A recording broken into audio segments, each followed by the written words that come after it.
Asmongold has put a review video of Final Fantasy XIV, a Realm Reborn review. This is interesting.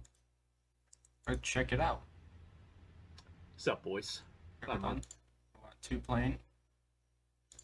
So, let's check out what he has to say. What's up, boys? His thoughts and opinions. About a month ago, I started playing Final Fantasy XIV, and a few days ago, I finished A Realm Reborn. Today, I want to give you a review of that experience. I went through the whole story. I went through all of the post-A Realm Reborn content. I did all of the raids, including all of the ones on Extreme with minimum item level and no echo in order to have as much of an authentic experience as possible. Did not do Savage Quarter. And I have had a very good time. I think that I've actually really enjoyed myself. And before I get into, just in general, why I feel that way, I want to explain kind of what I went into it with the perspective of. Because going into Final Fantasy XIV, as I'm sure a lot of you guys know, I had a million people telling me, oh, you should play this class, you should play on this server, you should play this way, you should keybind this way, you should play in this, with this action bar, you should play with this add-on, you should play the mentors! A boost, you should not boost, etc., right? I had a million voices in my head, and, well, a million more voices in my head, and I just was going insane having these people try to tell me exactly how to play a video game. And at a certain point, I just told myself, well, listen, I'm going to play it the way I want to play it. I'm going to do it the way I want to do it. And I heard a lot about the story of Final Fantasy XIV, and I felt to myself that this is a game that is primarily driven by that story, by that narrative process, and that's really what I want to focus on. So I played a lot of the game primarily as a single-player game. I went through the quests, I read everything involved, and the ironic thing is that if I wasn't streaming it, I would not have done that. And I feel like I've had a better experience because I did stream it, which is usually not the case with streaming video games, because whenever you're playing it off stream, you'll have more time to take everything in. But the reality is I know myself, and I wouldn't have read the stuff in the same way that I did whenever I saw it and I did it on my stream and experiencing it with you guys. So I want to talk to you guys all about where those high points were, where the low points were, and just in general kind of how I felt about the whole story. Now, if you want to take a broad approach to the Final Fantasy story, I find that one thing that's very interesting about it is that there are very few characters and very few forces in Final Fantasy that are purely chaotic evil. And if you want to look at the Dungeons and Dragons alignment chart, there are very few pure evils in Dungeons and Dragons. There's a lot of them, but in Final Fantasy, there are actually very few of those. And oftentimes, as you learn more about the story, you'll learn that many times the evil is misunderstanding, or the chaotic nature of something is misunderstood. And I find that to be very interesting, and I think also it lends itself to telling much better stories in terms of redemption and also in terms of retribution, because I find that to be much less common in Final Fantasy than it is in, let's say, World of Warcraft. And I've noticed that in many cases with the game that, this character that does this terrible thing is granted, they atone for their sins and they're sorry and they willingly turn themselves in. And I think that degree of redemption and that degree of kind of, I think, true moral grayness is, it lends itself to creating a more compassionate player base in a way, because I think that gives people the narrative idea inside of the story that sometimes whenever people do things that are bad, you might not necessarily understand exactly why these things are happening. And so it's kind of interesting to see how the player base is different from other MMOs, and see how some of that could be reflected from the narrative storytelling inside of the game, and how that imprints onto the player base. And I think for me personally, the high points in a story, I had a few high points in a story, definitely. I thought the one thing that was so fucking cool was Garuda, right, with the song and the music and everything like that. The fight itself was okay, it was fine, but That's probably the first for many, where it's just kind of like, oh my god, damn, this is cool.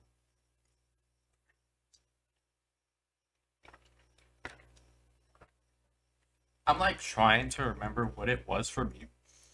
Whereas like, wow, this was so this fight or whatever was so cool. I'm like trying to remember. I want to say for me it was kind of Titan.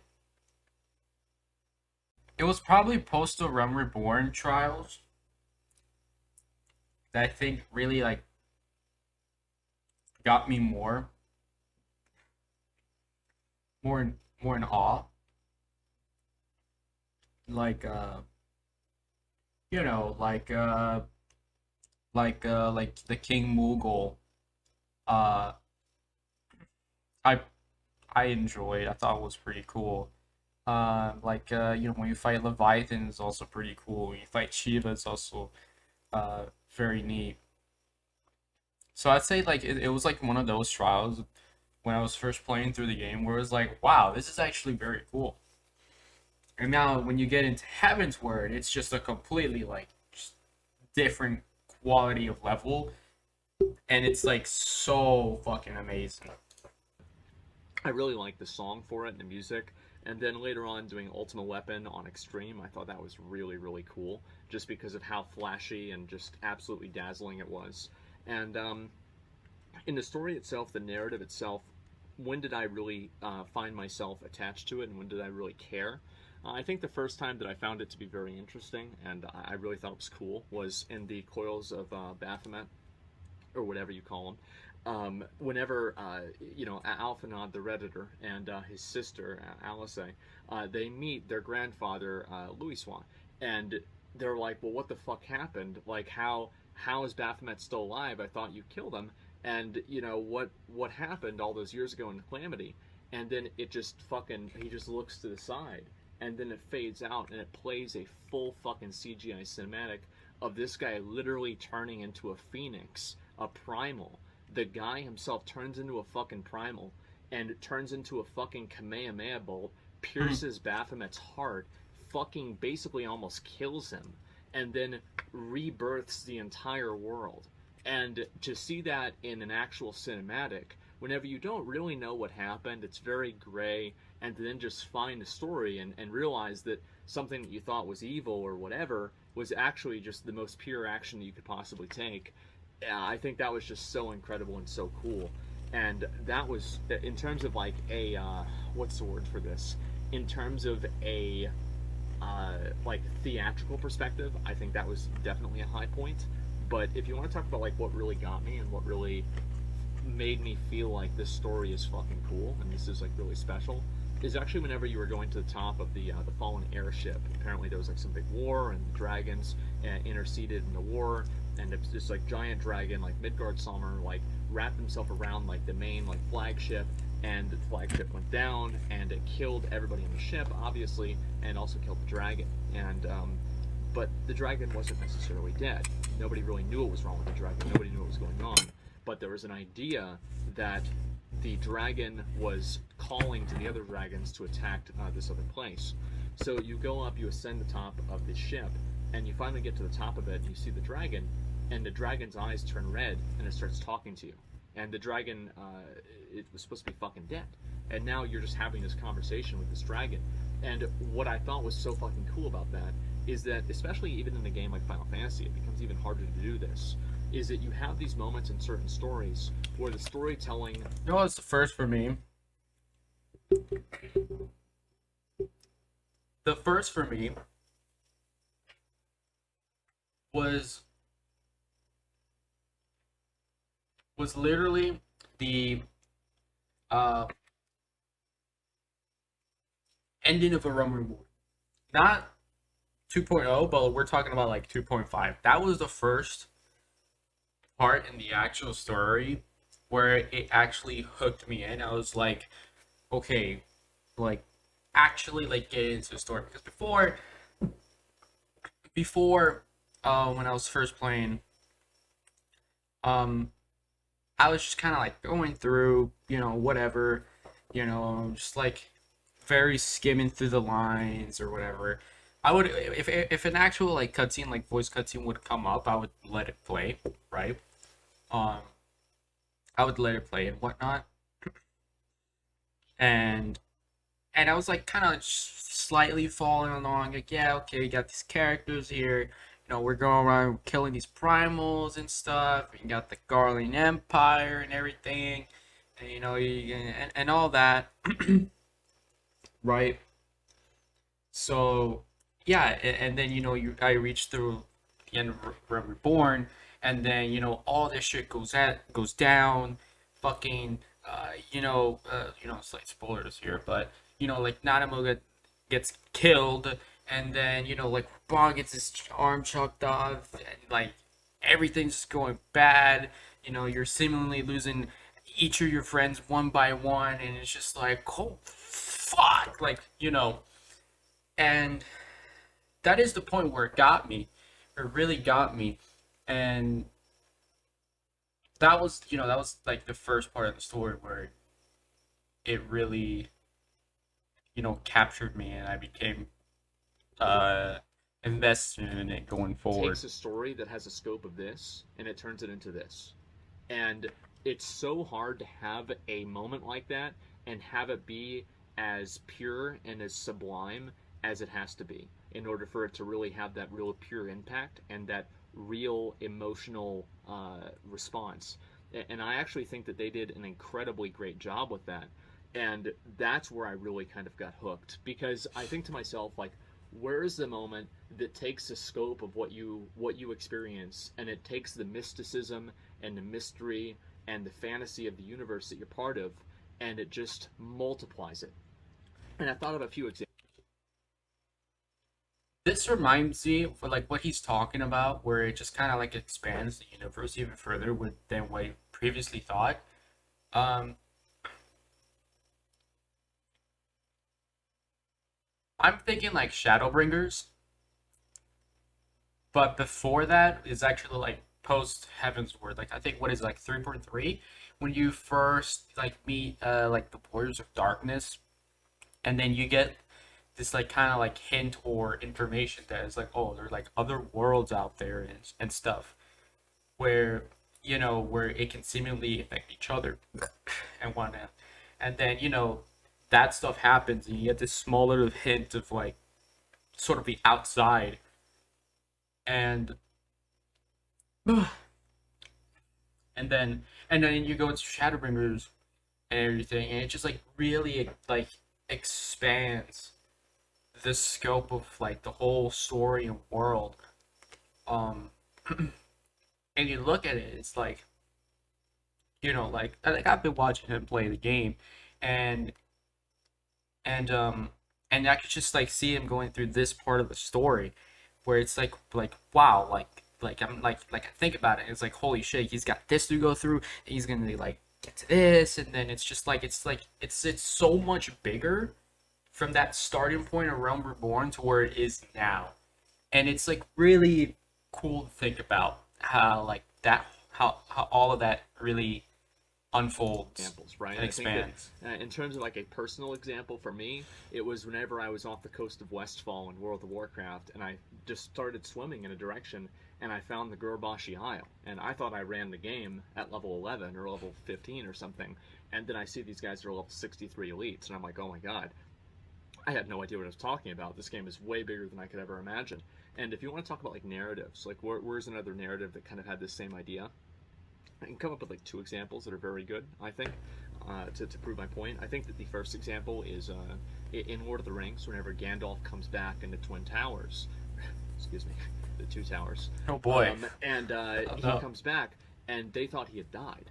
And he just, shows himself, fucking disarms everybody else, Gandalf, or, Aragorn, Gimli, and Legolas in just a split second. And he's like, I'm back. I beat the fucking Balrog. And this was just like, oh my god, right? Because you would have never expected this to happen.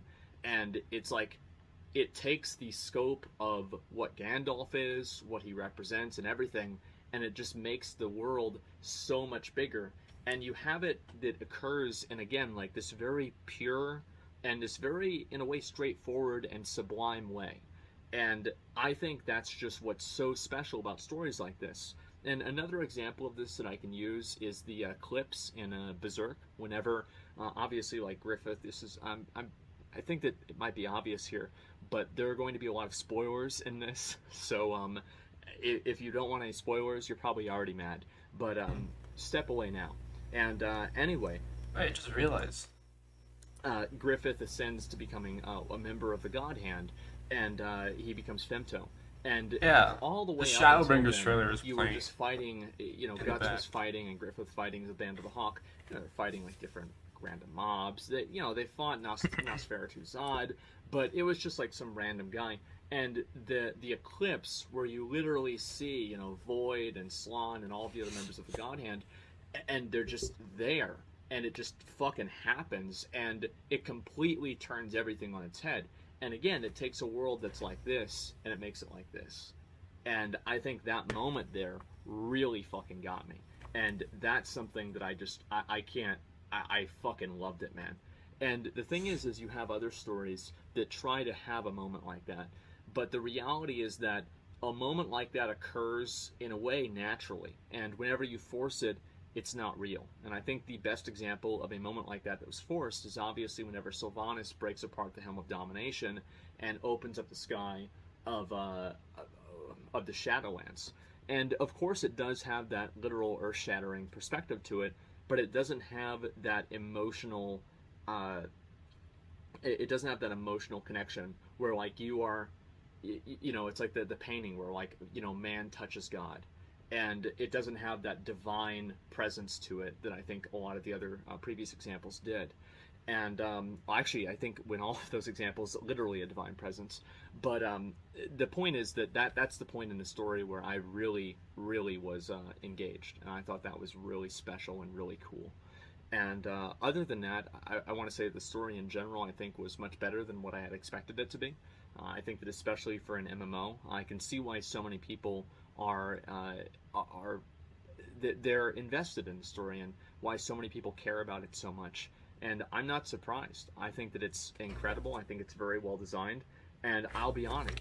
You know, it, when we look at this, how much she has already said about his thoughts on Final Fantasy 14 are already very positive. He clearly enjoys and likes playing the game, and now is even, getting invested as well into the story. You have to like kind of like just like think about it. This is only a Realm Reborn. The worst part of the entire game, and he's already like, yeah, this game is really good. It's I'm having fun with it. The story is pretty good, and also like, it just makes you think like, what's he gonna think about it like once he gets through Heaven's Word, you know? Can't wait for him to get through There those are many parts. cases in the story where I was very angry. I was like, just fucking kill him, kill him, kill him, kill him. And, I think I probably would have been right, to be honest. But, that's the way the story goes. And it does make me very excited to see what Heaven's Ward is going to have as well.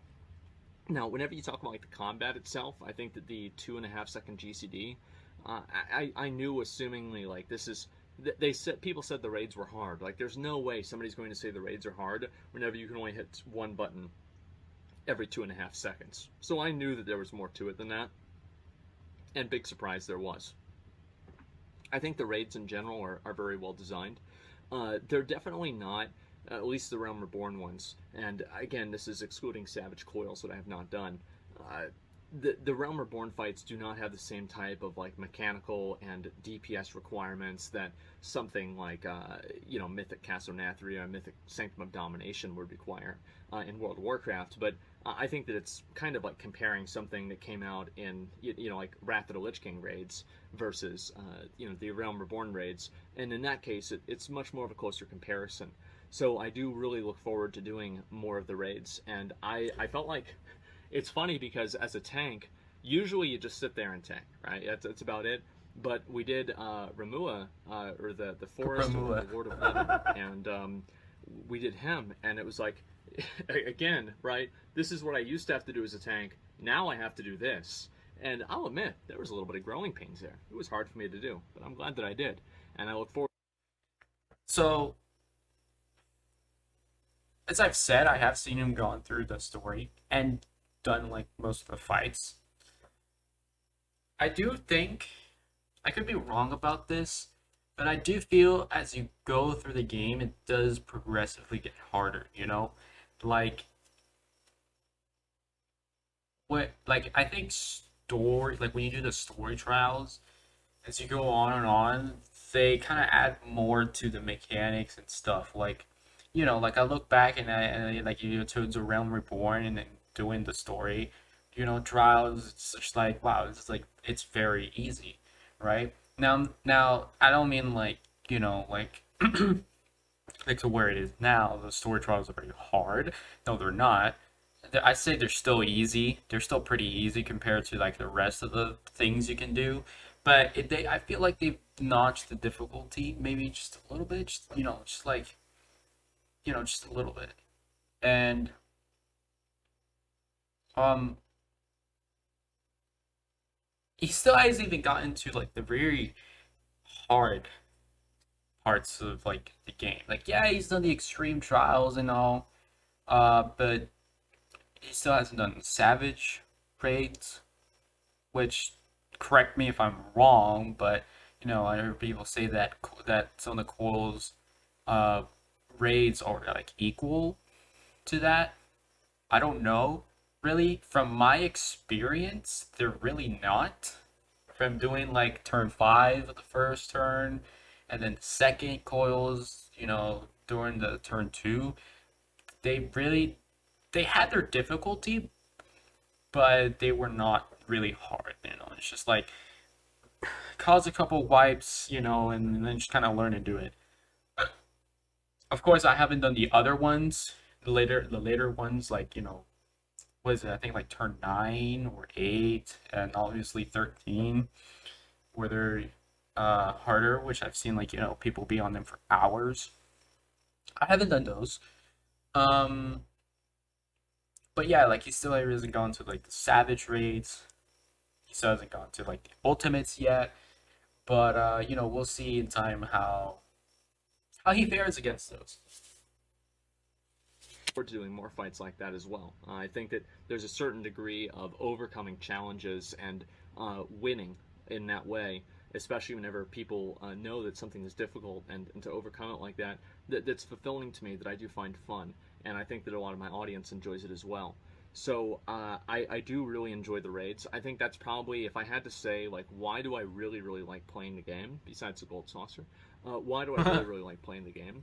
It's because of the raids. I think that the raids are the most enjoyable thing for me. They're the most fulfilling thing for me, and they feel the best whenever we complete them and whenever I get better gear. Like, You there's know what? Not including the savage version of the raids, I haven't done all the raids in the game. The only ones I've completed all the way through have been the Heaven's Word Alexander ones and the Shadowbringers Eden's one. I haven't even unlocked the Stormblow ones. Like this is where I come back again to say is like when you're going through the story and when you're going through the story and you're doing MSQ, it gets very, very easy to just bypass all the other content that you lock, like all the side trials that you can get, all the extreme version of the trials, the alliance raids, all the normal and savage raids, and all that. Like it's like very easy to just look over that, right? So so that's why when I haven't seen him play the game, the way he's been playing it, um, is actually very, very, very, very cool. It's very cool how he just like, you know, um, he gets through the story right. Let me actually just there. Wait, is that even right? Oh no, it's not. Okay. Anyways, um, how he gets through the story, like he pretty much like what went through 2.0, right? Did it, and then he stopped and went to do like the extreme trials, did coils, and I think that's awesome because he got to like experience the all that content at that level that he is, right, level 50.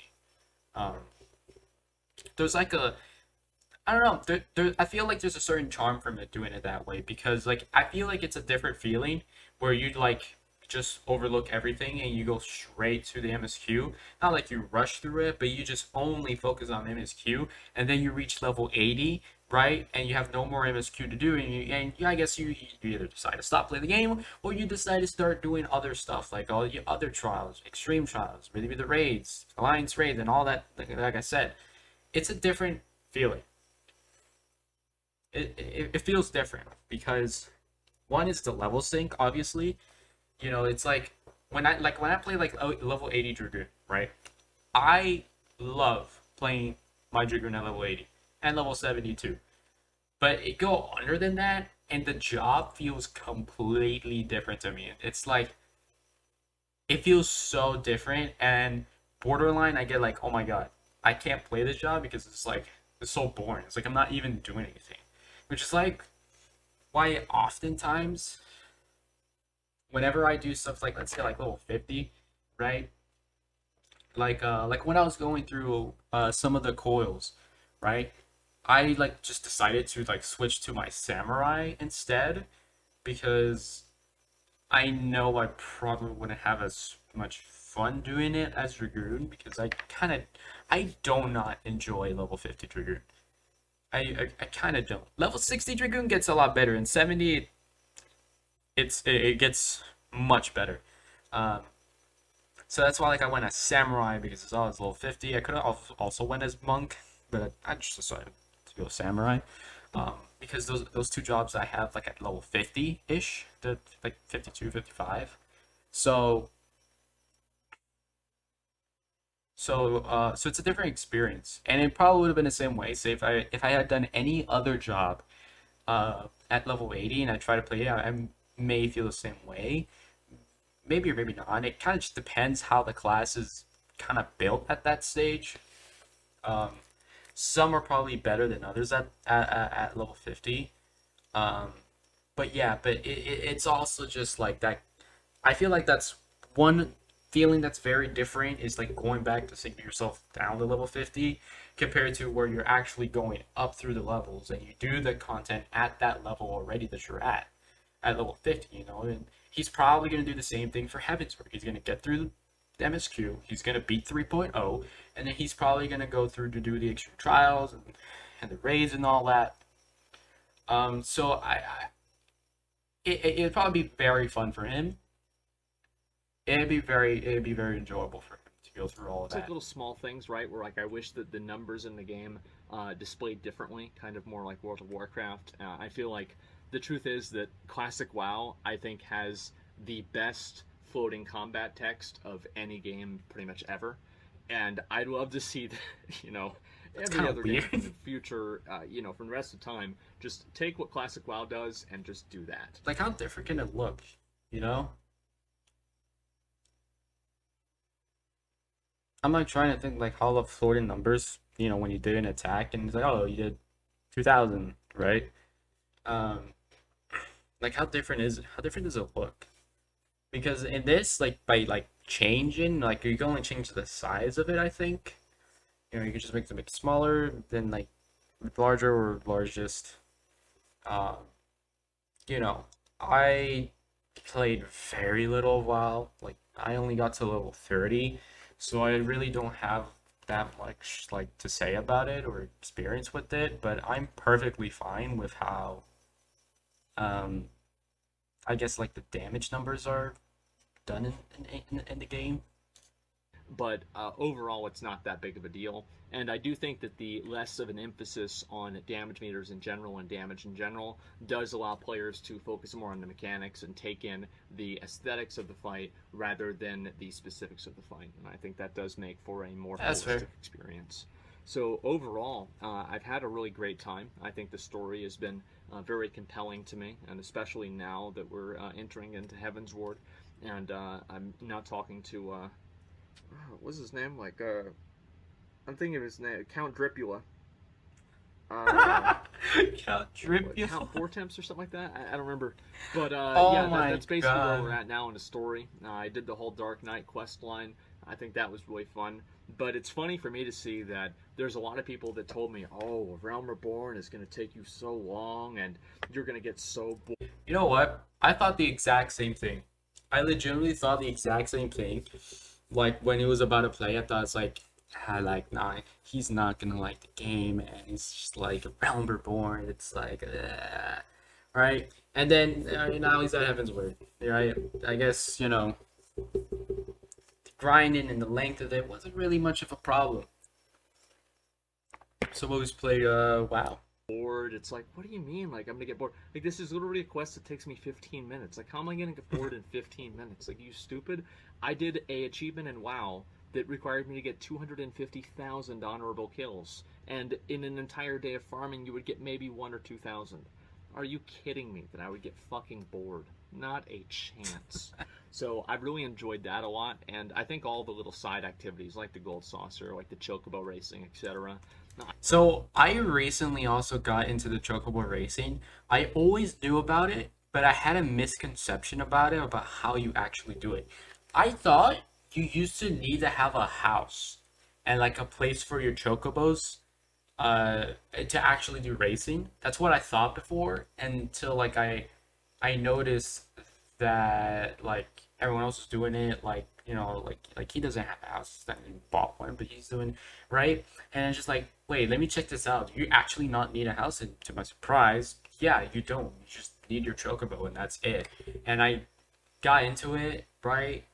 And like I've been like doing a lot of racing like the past what week week week or so, and it's actually a lot of fun. I actually thought it was gonna be like, nah, it's gonna be meh, but it's actually pretty fun, and I enjoy like doing a handful of races and stuff, and I recently got into chocobo breeding as well.